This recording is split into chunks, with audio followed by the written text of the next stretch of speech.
परिवहन सभापति के तौर पर बंटी कुकड़े का निर्विरोध चुनाव हुआ, जिसके बाद बंटी कुकड़े ने नागपुर के सभी स्टार बस को सीएनजी में तब्दील करने को अपनी प्राथमिकता बताई। जिनसे बात की है हमारे मुख्य संवाददाता अमित वांद्रे ने। नागपुर महानगरपालिका के परिवहन सभापति के तौर पर जितेंद्र कुकड़े मतलब बंटी कुकड़े आज बिन विरोध जीत के आए हैं। हमारे साथ बंटी कुकड़े जी मौजूद है। सर, सबसे पहले अभिनंदन आपका, परिवहन सभापति एक बार फिर से बन गए। क्या प्रायोरिटी आपको लगती है परिवहन विभाग में? अभी आज मेरा चुनाव हुआ है और चुनाव होने के बाद भी आप देखा जाएगा तो समय बहुत कम है, लेकिन सबसे बड़ा आह्वान है कि हमारी सारी बसेस को सीएनजी में कन्वर्ट करना। माननीय नितिन जी का सपना था कि नागपुर की परिवहन व्यवस्था ये अच्छी दर्जेदार हो और उसके बाद में पर्यावरण पूरक हो, प्रदूषण मुक्त हो, ताकि बाहर में जो बसों से धुआं निकलता है, ब्लैक कार्बन निकलता है, जो आम जनता को उसकी परेशानी नहीं होनी चाहिए। इसमें जब मैं पिछली बार सभापति था तब 83 बसेस को सीएनजी में कन्वर्ट किया था। अब 270 में से 83 बसेस हुई है, बाकी बसेस 170 बसेस बाकी है। वो 170 बसेस ये 4 महीनों में हम कितनी जल्दी से जल्दी हम सीएनजी में परिवर्तित कर सकते हैं, इसका हम पूर्णतः प्रयत्न करेंगे। दूसरी बात, अब महिलाओं के लिए हम जो विशेष बस चलाते हैं 6, जो माननीय देवेंद्र जी ने दी थी, वो इलेक्ट्रिक बसेस है। अभी नितिन जी के माध्यम से और माननीय मोदी जी ने जो इलेक्ट्रिक बसेस 40 बसेस हमको दी है, ऐसी 40 बसेस भी अक्टूबर महीने में हमारे नागपुर शहर पर इलेक्ट्रिक 40 बसेस दौड़ने लगेगी। अब आज ही स्मार्ट सिटी की मीटिंग हुई, हमारे आमदार कृष्णाबो खोपड़े और हमारे महापौर जी दयाशंकर जी तिवारी, इन्होंने प्रयास किया स्मार्ट सिटी से अभी हमको 15 इलेक्ट्रिक बसेस और मिलने वाली है। ऐसी 56 इलेक्ट्रिक बसेस और 270 सीएनजी बसेस, यानी नागपुर की आने वाले अगले वर्ष तक नागपुर पर केवल पर्यावरण पूरक ई बसेस ही दौड़ेंगी और हम जो सार्वजनिक व्यवस्था है, जो प्रदूषण मुक्त करना है, वो नितिन जी का सपना पूरा होगा। आपने बात की सीएनजी के कन्वर्ट करने की, लेकिन जो बस चल रही है नागपुर में, उनके ड्राइवर और कंडक्टर की सैलरी के बहुत बड़ा इशू है।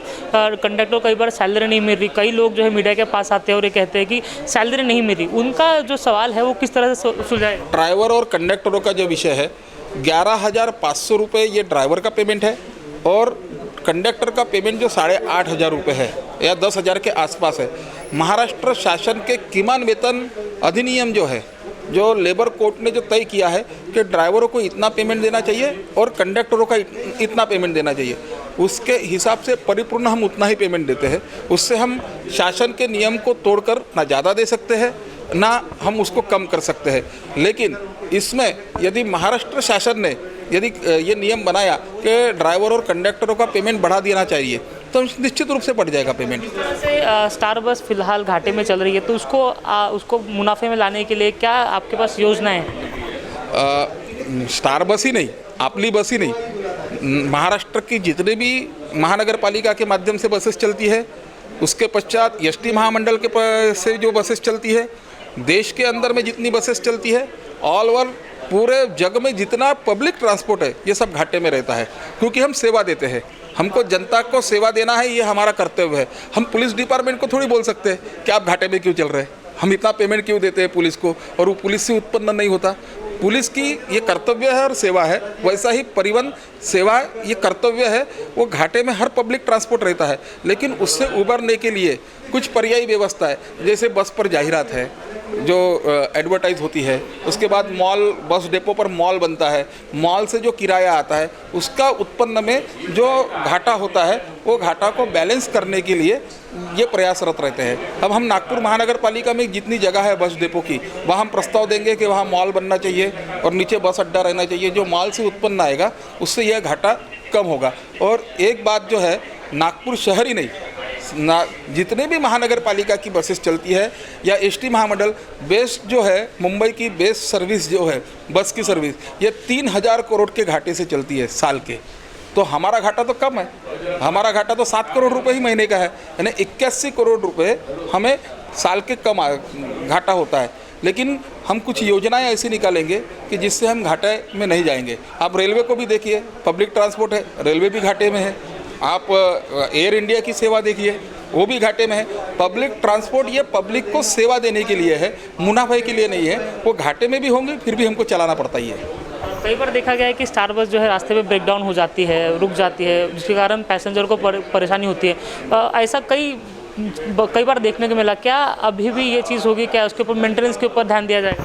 अब पूरा मेंटेनेंस के ऊपर ध्यान दिया जाएगा। अब कुछ नई बसेस भी आएंगी और जो ब्रेकडाउन की समस्या है वो समस्या, यदि एक बस 3 बार ब्रेकडाउन होती है तो बस को हम बाहर ही निकाल देंगे, वो बस नहीं रखेंगे। जो कॉन्ट्रैक्टर जो बसेस चलाता है उस पर हम इसकी पेनल्टी लगाएंगे, क्योंकि कॉन्ट्रैक्टर का काम है कि उस बस का रखरखाव रखना, बस को अच्छी रखना और दर्जेदार और अच्छी जनता को सुविधा देना। जी, आपका एक बार फिर से अभिनंदन, आप परिवहन सभापति बन गए थे। ये थे बंटी कुकड़े, जो फिलहाल नागपुर महानगरपालिका परिवहन विभाग के सभापति बने हैं, जिन्होंने कहा है कि नागपुर के पूरे जो बस है उसे सीएनजी में कन्वर्ट करना इनका सबसे बड़ा प्राथमिकता होगी। कैमरा पर्सन दिनेश सातपुते के साथ अमित वांद्रे, महाराष्ट्र 24 नागपुर।